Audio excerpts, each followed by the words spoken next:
अब हम देखते हैं तरीके और कारण जिनसे गलत धारणाएं बन जाती हैं भिन्नों के बारे में। ये हम देखते हैं। सबसे पहले शिक्षकों को क्या गलत धारणाएं हो सकती हैं, ये सब समझने के दौरान कभी-कभी जो हम देखेंगे। शुरू करने के लिए, क्या कारकों की संकल्पना एक पूर्ण वस्तु को ध्यान में रखते हुए सिखाई जानी चाहिए? क्या इसे बच्चों को पढ़ाने का आधार माना जाना चाहिए, या फिर ढेर या समूहों का उपयोग कर सकते हैं? इसके अलावा भिन्नों की भाषा बच्चों को कैसे सिखाई जा सकती है, ये बहुत ज़रूरी है।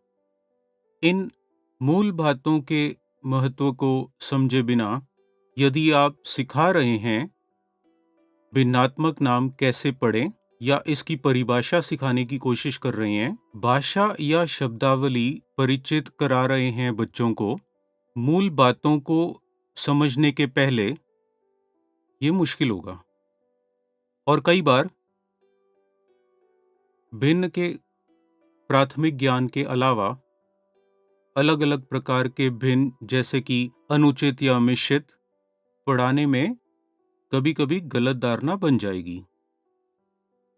एक बच्चे में गलत धारणा कब बनती है? जब उन्हें अंश और हर के बारे में नहीं पता होता।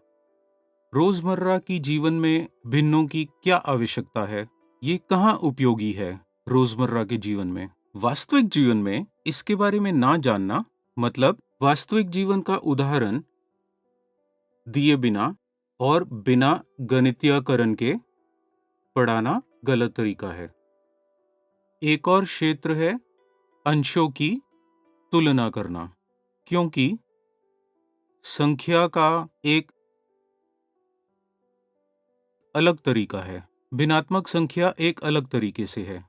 जब बच्चे अंशों को देखते हैं तो उनके दिमाग में संख्या का पाठ आता है। उनके लिए ये मुश्किल हो जाता है समझना कि अंश भिन्न प्रकार की संख्याएं हैं, इसलिए वो इसके बारे में सोचते नहीं हैं। जब आप 8 में से 1 और 2 में से 1 की तुलना करते हैं तो कौन सा बड़ा है? तो त्वरित उत्तर होगा 8 में से 1, क्योंकि 8 2 से अधिक है। लेकिन ये संकल्पना कि आपने कितने बराबर हिस्से बनाए उस वस्तु में से एक हिस्सा निकालने के लिए समझ में नहीं आती है और तुलना की जाती है। ये एक गलती है। इसी तरह बच्चों को अक्सर भ्रम हो जाता है जब कारकों का जोड़ और घटाव आता है। सामान्य संख्याओं को जोड़ने और घटाने और भिन्नात्मक संख्याओं को जोड़ने और घटाने के बीच एक अंतर है। अगर इसे ठीक से नहीं समझा तो सभी गलत धारणाएं और गलतफहमियां होती हैं। तो फिर हम बच्चों के दिमाग से इन गलत धारणाओं और गलतफहमियों को कैसे ठीक कर सकते हैं? पहले इन गलत धारणाओं को कैसे ठीक किया जा सकता है? ठोस अवस्था में बच्चों को वस्तुओं का उपयोग करना होगा, संकल्पना को समझना होगा। बाद में उन्हें एक वर्ग रेखा पुस्तक में इसका अभ्यास करना होगा। अभ्यावेदन चरण में ठोस वस्तुओं के साथ जो याद बनी है उन्हें वर्ग रेखा पुस्तक में इस्तेमाल करना होगा, क्योंकि उनके पास ठोस वस्तुएं नहीं होंगी जब वर्ग रेखा किताब होगी। उनके पास सिर्फ किताबें होंगी। अगर ठोस वस्तुओं के साथ खेलने की अच्छी याददाश्त है और वही चीज अगर वो वर्ग रेखा किताब में दिखाएं तो इसका मतलब है कि वो अब पूरी तरह समझ गए हैं।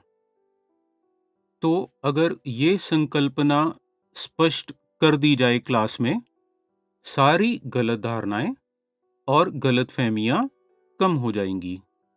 अब तक हमने देखा है अंशों की संकल्पना को ठोस अवस्था से अमूर्त अवस्था तक कैसे ले जाया जा सकता है अभ्यावेदन चरण के द्वारा, एक आनंदमयी और आनंददायक विधि से एक क्लास में। ये हमने देखा है। आशा करते हैं आप इसका इस्तेमाल करेंगे। धन्यवाद।